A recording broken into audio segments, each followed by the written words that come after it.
بسم اللہ الرحمن الرحیم نحمدہ ونصلی ونسلم علی رسول الکریم۔ یہ جو ڈاکٹر طاہر القادری صاحب کا ایک کلپ کسی ساتھی نے بھیجا ہے، پہلی بات تو یہ ہے کہ اس میں ساتھ ساتھ ساز اور میوزک اس طرح کی چیزیں چل رہی ہیں، یہ بہت بری بات ہے۔ نبی پاک صلی اللہ علیہ وسلم نے اپنے ذکر خیر کو دف کے ساتھ بالکل پسند نہیں فرمایا، تو یہ تو بہت بڑی جسارت ہے ان کی، ایک بات۔ دوسری بات یہ ہے، ڈاکٹر صاحب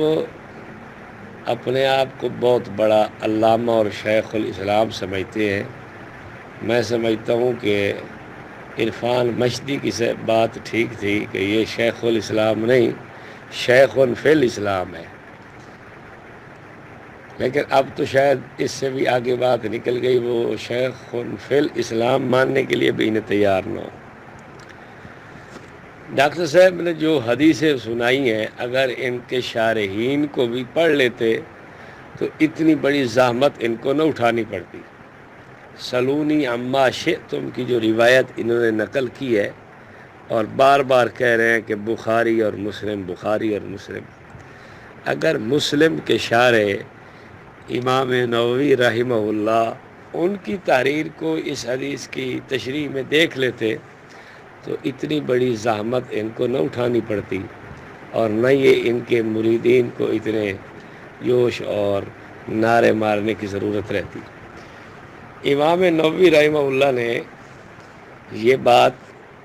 کہی ہے کہ جو حضور صلی اللہ علیہ وسلم نے جوابات دیے ہیں کہ علماء اس کے بارے میں کہتے ہیں کہ هذا القول منہ صلی اللہ علیہ وسلم محمول علی انہ اوحی الیہ فلا يعلم كل ما يسأل عنہ من المغیبات الا باعلام اللہ تعالی۔ حضور صلی اللہ علیہ وسلم سے جو سوالات کیے گئے، یہ حضور نے وحی کے ذریعے سے بات بتائی ہے۔ آپ صلی اللہ علیہ وسلم ان سوالات، سارے سوالات کے جوابات کو نہیں جانتے تھے، یہ تو اللہ نے ہی آپ کو بتایا ہے۔ اور علامہ عینی کو دیکھ لیتے تو انہوں نے بھی یہی بات لکھی ہے کہ ظاہر یہی معلوم ہوتا ہے کہ آپ کو یہ وحی سے پتہ چلا ہے، یا پھر کشف بھی ہو سکتا ہے، یا پھر فراست بھی یا قیاس بھی، لیکن ظاہر قول یہی ہے کہ وحی سے پتہ چلا ہے۔ تو جب شارحین نے اس کے نیچے یہ لکھ دیا ہے،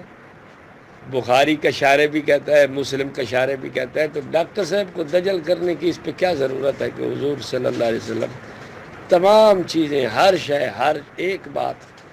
اور پھر میں حیران ہوں ان پہ،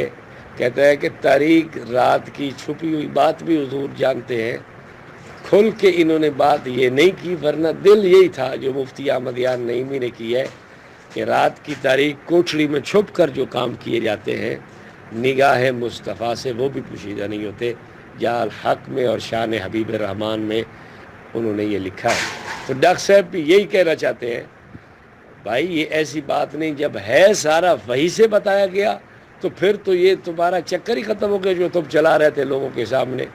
کہ رات کی تاریک کوٹھڑی میں چھپ کر جو کام کرتے ہیں نگاہ مصطفی سے وہ بھی پوشیدہ نہیں، علیہ باللہ۔ کتنی بڑی جسارت انہوں نے کی ہے۔ اللہ تعالی ہم سب کو اپنی حفاظت میں رکھے اور ان لوگوں کو ہدایت نصیب فرمائے۔ دوسری بات یہ بھی یاد رکھیں، نبی پاک صلی اللہ علیہ وسلم نے یہ بات ناراضگی کے ساتھ فرمائی ہے کہ لوگوں نے کچھ ایسے لایانی قسم کے سوالات شروع کر دیے، تو آپ صلی اللہ علیہ وسلم نے یہ بات ناراضگی کے ساتھ ارشاد فرمائی، اور جو آپ علیہ السلام کی ناراضگی کو نہ سمجھ سکے ان چند بندوں نے کوئی باتیں پوچھنی شروع کر دیں،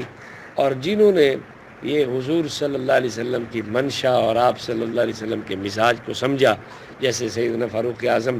تو وہ اپنے گھٹنوں کے بل بیٹھ کے کہنے لگے رضیت باللہ ربا وبالاسلام دینا وبمحمد رسولہ۔ تو حضور صلی اللہ علیہ وسلم نے بھی جب یہ سنا تو آپ علیہ السلام بھی اس وقت خاموش ہو گئے۔ تو بات تو اتنی تھی کہ حضور کی منشا کو سمجھا،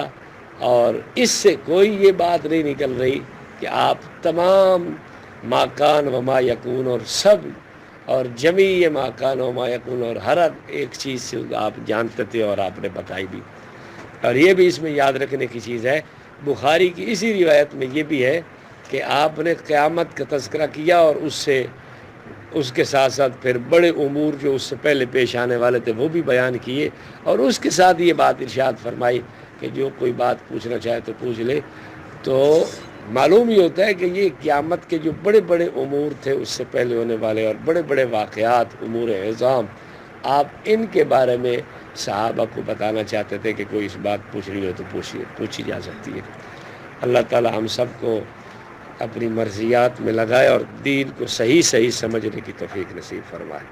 سبسکرائب کریں ہمارے چینل کتاب زندہ کو اور بیل آئیکن کو دبائیں لیٹسٹ ویڈیوز دیکھنے کے لیے۔